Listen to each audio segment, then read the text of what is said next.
it's not going to be the same without you anymore, Sherry. Absolutely. And that's going to do it for us here in the North. I'm Ramiko Knowles. Thanks so much for tuning in. Here's a live look at the Bahamas tonight, coming your way next. ZNS News is brought to you by the new BTC. Fiber is here. Faster, stronger, more reliable. Together, we are unstoppable. Switch today. Coming up in the Bahamas tonight at 11, the Golden Isles by-election race heating up. Scores turning out in today's advance poll to vote for their favorite candidate. Arawak Cay vendors seek a fresh start after Sunday's fire, meeting government leaders to chart their path forward. And another Royal Bahamas Defense Force team deploys to Haiti as national leaders rally behind the Marines, embarking on a high-stakes mission. The Bahamas tonight at 11 starts now.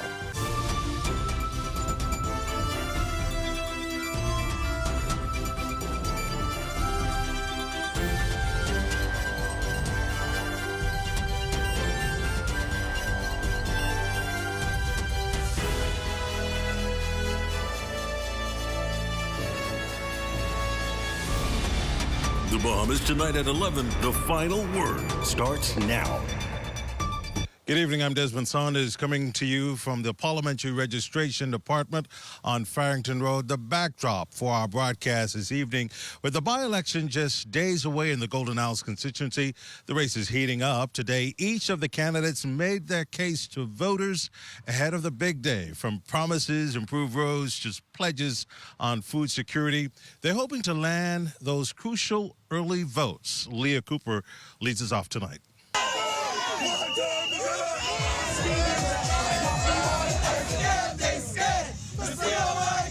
An exuberant spirit filled the air Monday morning as dozens of supporters packed the area outside Remnant Tabernacle on Carmichael Road, all there to watch nearly 300 Bahamians cast their vote in the advance poll for the Golden Isles by-election. Energy was high, and so were the candidates' expectations. The PLP's standard bearer, Darren Pickstock, arriving confident. We are looking for victory today, and we are going to be successful. Big victory today. And so we're excited about this. We're excited. I'm excited for the opportunity to represent the good people of Golden Isles. And they will get in me someone that they are very proud of. F&M candidate Brian Brown, equally optimistic. We have the infrastructure problem. Well, they're now in the consistency trying to see how they could help us. But after the beating of next week, we ain't gonna see them around no more. We have some issues in Golden Isles that this government has not taken control. Meanwhile, Coalition of Independence candidate Brian Rolls says the response he's received has been overwhelming. If elected, he plans to zero in on food security and community farming, priorities he believes can deliver real change for Bahamians. All of the vacant properties, what we want to do is we want to find out who the owners are and get permission from them if we could create food forests. You know, I mean, the land is just there with bush on it anyway. Clear it down. We could plant some peach trees, some cabbages, some tomatoes, onions, and let the community benefit from it. An independent candidate, Karen Kim Butler, says that even with a few hurdles, she's ready to serve. I believe that the people of Golden Isles have gotten a message that we need a change. And we need to be done with these parties that make promises and can't fulfill them, or just trying to fulfill them just before an election. For the Bahamas tonight, I'm Leah Cooper. Well, nearly 300 voters registered for today's advance poll for the candidate they feel will transform their constituency into an even better community to live, work, and play. A few of them shared their views with our LaDon Davis. One by one, anxious Golden Isles residents told the line leading into the Remnant Tabernacle of Praise early Monday morning, all eager to cast their vote for one of four candidates: the PLP's Darren Pickstock, the F&M's Brian Brown, the COI's Brian Roll, and lone independent in the race, Karen Butler. While the choice was clear for some voters adorned in party paraphernalia, others opted out of wearing politics on their sleeves. A long wait, you know. But I've been there from 7 o'clock and I just finished. But it was all right. I think about 27 minutes I was standing in line. The Parliamentary Registration Department seems to have sufficient officers inside. There are a numerous amount of elderly who are there, and so we were allowing them to go ahead of us. I was about the 7th person, and the staff is so good. Their instructions were precise. This is beautiful. For 74-year-old Prince Brown, the old adage, the early bird catches the worm, still holds true. He says he voted early to avoid even longer lines on by-election day come next Monday. Because I'm waking on the 24th, I'm waking the poll. That's why I vote today. Because at my age, I can mix with a couple thousand people.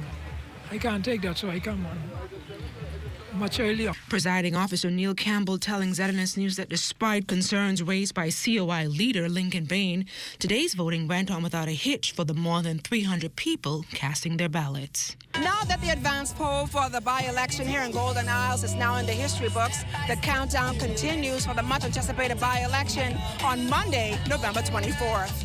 For the Bahamas Tonight, I'm LaDon Davis. Well, today's poll got off to a rocky start after Coalition of Independence leader Lincoln Bain clashed with police officers just outside of the gate of Remnant Tabernacle of Praise, a backdrop of advanced polling ahead of next week's by-election in the Golden Isles constituency.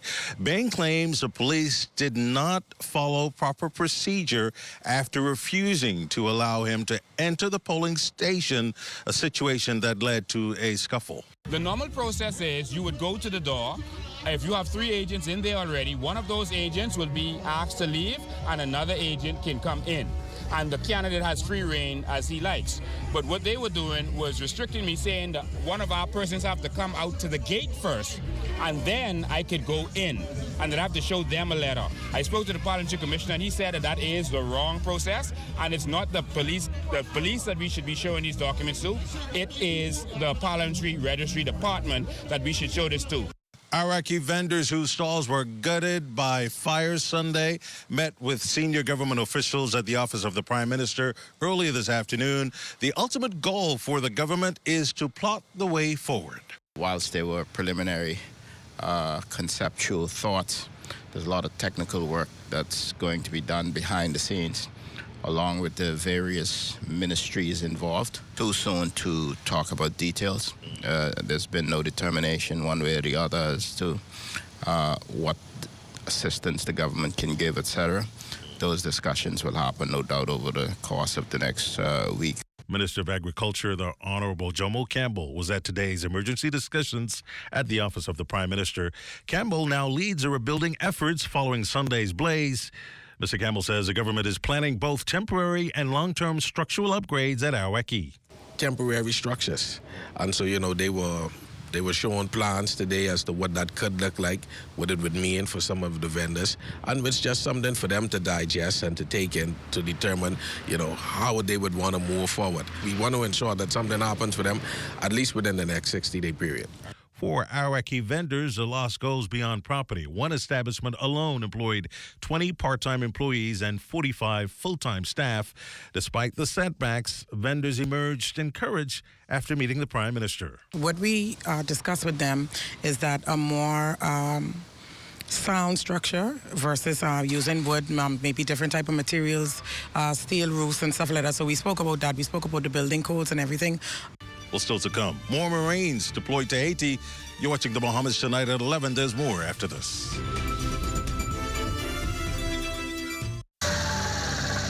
You have enough things to worry about. Living in a world that can seem opposite of the things you are trying to accomplish. I can need a little help with this. We're here to let you know that you don't have to go at it alone. Choose peace of mind. Choose comfort. Choose CB. Commonwealth Bank, leader in personal banking services. Honey barbecue, sweet and spicy, all new. Signature hot wings. What's your flavor? Roasted garlic parmesan, tastes so good, chicken. Those pepper wings. Now available at Popeyes in Nassau.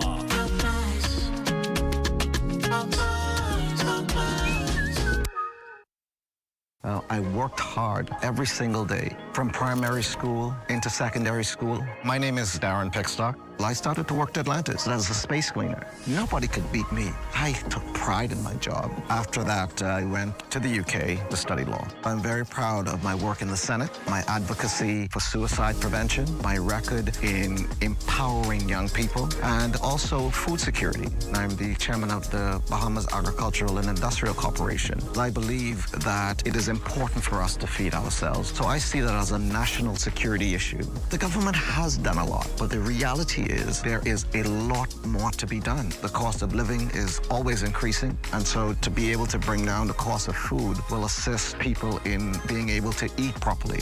Investing in Bahamians is important, extremely important. It is about opening the door. People just want an opportunity. I am very result-driven, and that is what Golden Isles will see me as.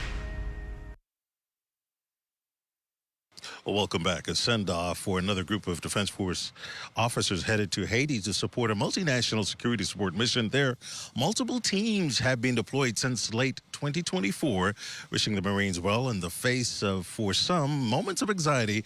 Prime Minister, the Honorable Philip Davis, his deputy, the Honorable Chester Cooper, National Security Minister, the Honorable Wayne Monroe, the Royal Bahamas Defense Force Commodore Floyd Moxey, the Royal Bahamas Defense Force Chaplain Raymond Wells, and family members. We appreciate them. We appreciate their effort, especially the efforts of the family. As we prepare to travel, we thank you in advance for travel in grace. We pray today for their families. We pray that you will continue to be with them, be their peace, continue to be their protection, and continue to allow your presence to remain in their lives and with them as their family go on this mission. Everyone understand the concept of operations from our end is basically to provide leadership and administration skills to the mission. And I want to wish all of you all the best. From the crime beat, 3 men in hospital recovering from gunshot wounds, according to police reports. Shot spotter technology alerted officers to gunfire on Apache Alley off Camp Road just before 10 o'clock last night. On the scene, officers found a wounded 22-year-old man who was rushed to hospital via ambulance. 2 others were taken in a private vehicle. Preliminary investigations have since revealed that a group of people were outside watching a sports game when gunshots were fired in their direction. The matter is under active investigation.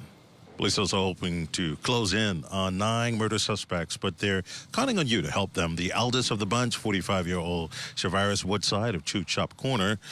Clarence Florissant is a 23-year-old resident of Number 1 Ridgeland Park. Also wanted is 34-year-old Quentin Pratt of Abundant Life Road, 25-year-old Jordan Stubbs of Curtis Close, Fox Hill, 33-year-old Richard Paul alias I of Wiley Close off Market Street, 23-year-old Owen Williams of Fox Hill, 35-year-old MacGyver Pierre of Montgomery Avenue, and 27-year-old DeAndre Moxey, whose address is unknown. The youngest suspect is identified as 21-year-old Bill Carter of Gambia Village. Anyone with information on the whereabouts of any of the suspects is urged to call 911, 919, or the nearest police station. George Johnson Senior High School students learned about the requirements for meaningful careers in a number of fields through last week's Department of Labor job fair on the school's campus. Officials from the Atlantis Paradise Island Resort, the Bahamas Met Department, Sun Oil Limited, and other company representatives were keen on onboarding more young talent to their various teams. Department of Labor Public Employment Services Manager Simone Thurston explains this job fair is a continuation of a previous initiative launched back in 2023 with the goal of narrowing the national skills gap while aligning students to the many options of full-time and related employment. We have over 134, 35 persons registered to date, and that is something we continue to encourage persons in and out of country to register, because that will allow us to know what talent, what skill set we have within country. They need to know what the company has to offer and what area they need to focus on in terms of their study, internship, or even mentorship. Several of the students also shared on the experience as well as where they aspire to work in the future. I had a lot of chaos in the background, so I was unsure if I was going to buck into something. but I still had to trust the process. For me, the company seems like something I want to work for in the future because it promotes unity and teamwork, and that's something I'm interested in. Well, honestly, it also shows me like they could give me different opportunities. If I stay there for a very long time, probably work on other things and grab on other things too. And Atlantis, if you're watching, I'm coming. Well, I'm John Knowles joins us next with sports. Collegiate baseball set to hit the shores of the 242. Details of that story and more coming up in sports. Our company offers a simple philosophy, open hands. What do open hands mean? If you keep your hands closed, nothing comes in, nothing goes out. If you keep your hands open, a lot of things comes in, a lot of things goes out. We cannot expect to be a successful company without blessing our community and blessing our country. My good friend and valued client, Dominic Stirrup, approached me following a meeting we had and told me of the idea that he had of feeding 10,000 Bahamians on Thanksgiving. There was a lot of details to put together, had to figure out how to get it done. But at the end, it was worth it. At the end, it gave me a heart of gratitude to know that our company is reaching out to so many persons. We invite you on a journey to witness an extraordinary chapter in the story of the Bahamas Striping Group of Companies, a tale of compassion, unity, and the true spirit of Thanksgiving.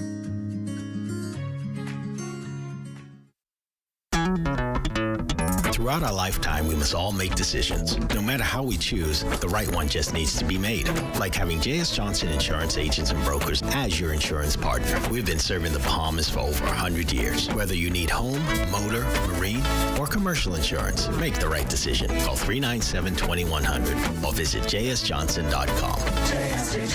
JS Johnson Insurance, peace of mind.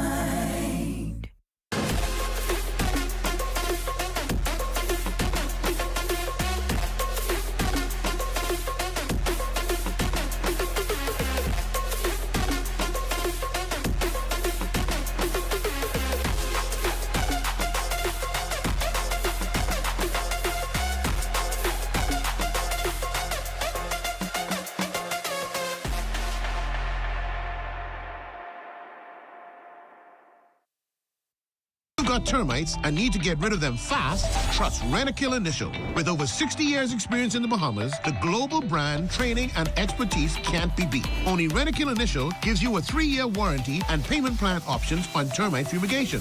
No one can match the range of treatments we offer, such as fumigation, pre-construction treatments, termite monitoring, and more. No matter where you are in the Bahamas, we will come to you. When it comes to complete termite eradication, there's only one name, Rentokil Initial.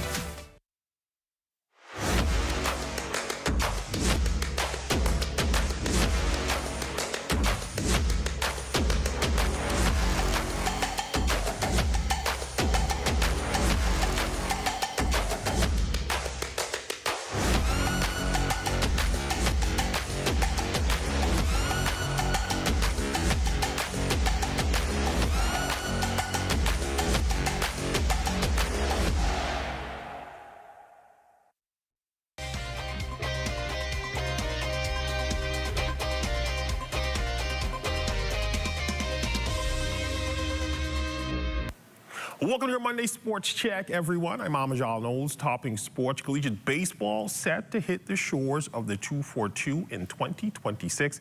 This announcement made today at a press conference held at the Andre Rogers National Baseball Stadium.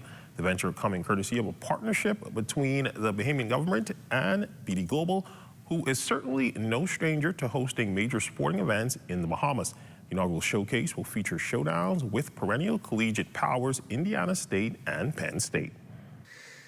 This exciting series brings high-level NCAA competition to our shores, showing exceptional athletic talent and offering tremendous opportunities for local fans, students, and athletes. We expect to bring 2 teams down here this February. We'll have baseball games February 27th, 28th, and March 1st. These will be NCAA Division I baseball teams, some of the best college baseball that we can find in the U.S. And we look forward to being able to bring that and showcase it to the Bahamas, as well as showcase the Bahamas to our teams. In today's world, that's all you hear about is the NIL and the portal. And to be able to bring our young men from Indiana State here and to be able to educate them on international, on the Bahamas, being able to distribute and give them knowledge about what it is to play baseball in college. So to be able to come down here and match up with them is amazing. You know, the history of baseball in the Bahamas, from Andres Rogers to Jazz Chisholm, has been strong. We know and understand that Prime Minister Davis loves baseball and is a former baseball player. And Minister Boleg, everything that you're doing to bring baseball here, it's such an honor to be part of that. In basketball news, the Bahamas women's national basketball team settling for bronze over in Guyana. After the completion of the FIBA Caribbean Women's Championships, the 242 would drop their final game to the USVI 105-81. LaShawn Higgs led the Bahamas with a game-high 37 points, going 15 for 28 from the floor. She added 5 rebounds and 3 steals. Valerie Nesbitt contributed 32 points on 12 for 30 shooting from the floor as well. She added 7 assists, 3 rebounds, and 3 steals. The dynamic duo finished first and second in the tournament in scoring, averaging 29.5 and 25 points per game, respectively. Despite the loss, the Bahamas would finish at 2-2 and end the tournament among the top 3 squads, and subsequently qualified for the 2026 Central Basket Women's Championship. So in hoops, this time at the collegiate level, a career night over the weekend for Murray State forward Fred King. The Andros native posting a career-high 24 points, 10 rebounds, and 5 blocks in the Racers' 99-79 win over Nichols on Sunday. King, through 3 games on the year, is averaging 15 points, 8 rebounds, just over 2 blocks, and he's shooting a ridiculous 85% from the field. For the first plan, we had 3 plays like inside for me, just to set a tone. So like we let them know that we're coming in strong, and then if they start helping, we kick it out for threes. But that was just like a big energy play, I would say, you know, that set the tone, because we're kind of slow starting off games, so that was really good today. From the association, Buddy Hield with another major career milestone last night, and he would set it against a team that actually called his name back on draft night in 2016, the New Orleans Pelicans. Buddy Buckets pouring in 11 points in 20 minutes on the floor, going 3 of 6 from the three-point line. The significance here, you may ask, well, Buddy passed Paul Pierce for 15th all-time in NBA history with his 2,144th made three-pointer, further cementing his legacy as one of the greatest shooters the game has ever seen. The Warriors also would pick up the dub 124-106. And finally, the local Archery Federation doing its part to try and inspire more younger eyes on their sport. Over the weekend, hosting an introductory event at the AF Adderley Gymnasium. President of the Federation, Lisa Stowell-Rowe. What we have here is something really exciting. This is the first annual Archery in the Schools Championships. And this is something that has been worked on for a while, but we are finally able to present it today. And we're really, really excited about this initiative. We have archers that are at the length and breadth of not only Nassau, but also in the family of islands. And we found that there are so many people who are interested in it, whether it's recreation, exercise, or competition. We have a category for each person. And we also noted that there are many athletes, students, who would like to participate in sport. However, they feel as though they are challenged in doing so. So archery is a sport that is open to anyone of any age. And that's been your sports check on this Monday. I'm Amajal Knowles, signing out until tomorrow.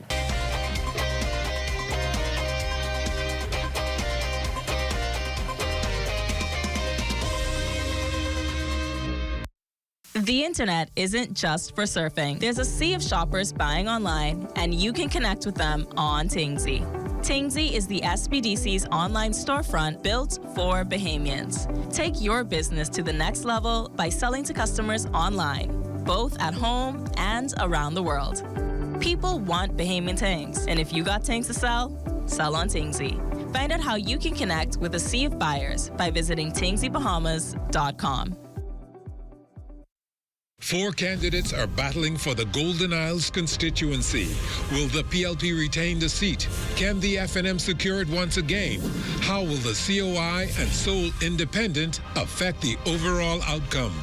On November 24th, join anchor Makush Lapinder and the ZNS News team for election night coverage at 6 p.m. from all locations and find out what the results reveal. By Election 2025 Golden Isles, live on the ZNS Television Network, November 24th, beginning at 6 p.m. I don't know, but there's all kind of cars in the parking lot. You ain't even know where to park. Yeah, that's no parking. Look at this way. Like, you ain't get nowhere to go. Don't park. Just don't park. Don't park over here. That's handicap. No, man, you can't park on the handicap spot. I ain't gonna be that long. I ain't gonna be that long. Handicap spot, boy, what's going on, dog? I tell you we shouldn't park here now. This way parking, bro. I tell you we shouldn't park here. Don't get one of these things. My bad big broke, and he got a sticker inside to say this mud though. We gotta move. This is a handicap spot. That's what we gotta move. But we gotta move. Don't. We can move right now. Sorry. Be considerate. Don't use disabled parking spaces without a decal in your vehicle. This message is brought to you by the National Commission for Persons with Disabilities.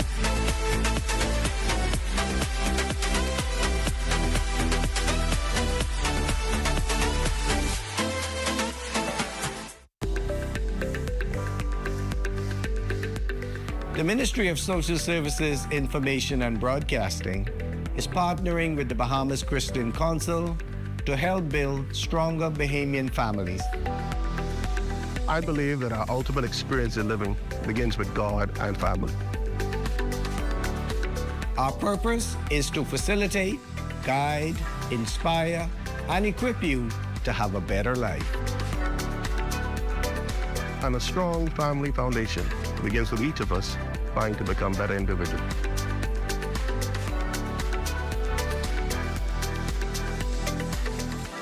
Let's unite for a stronger Bahamas.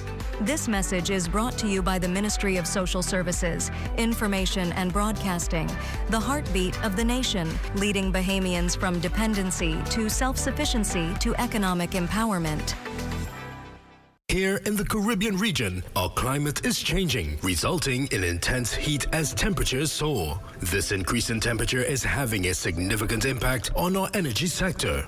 With the increase in temperatures, we, of course, are expecting an increase in the use of electricity or cooling, etc. So there's an increased demand on the utility companies to, provide for that overload on their systems. The hotter it gets, the more energy need there is for cooling among the population, but also the harder it becomes for electricity to be produced.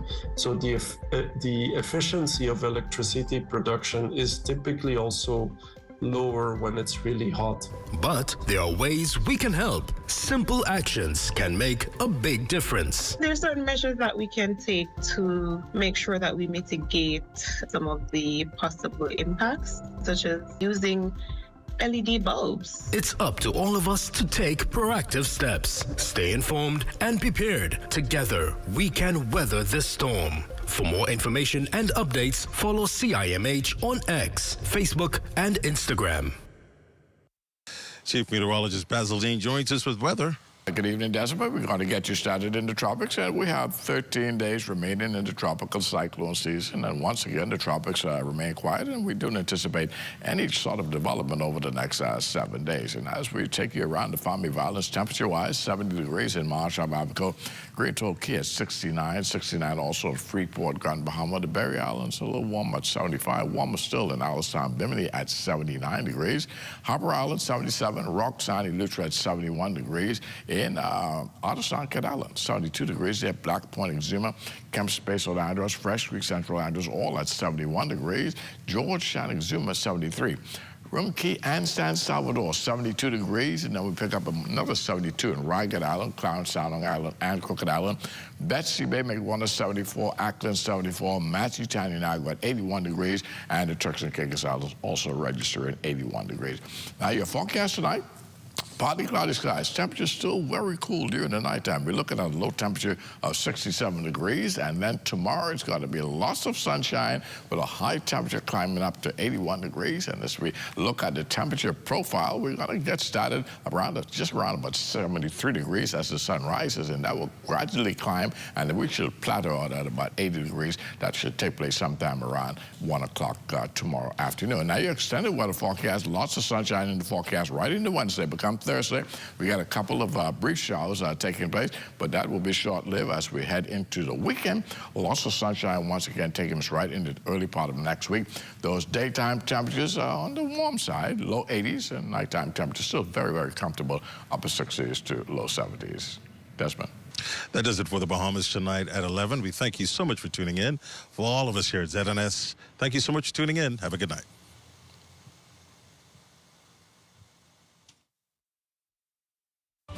At Bahama Boulevard, I'm Sean Innes. This is ZNS.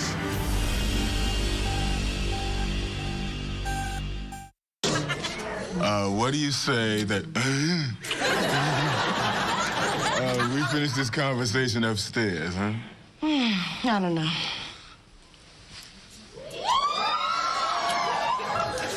I think we could chat a little bit. Yeah, just a little. Hey, Kyle. Oh, Kyle, your wife was here, man. But don't worry, I covered for you.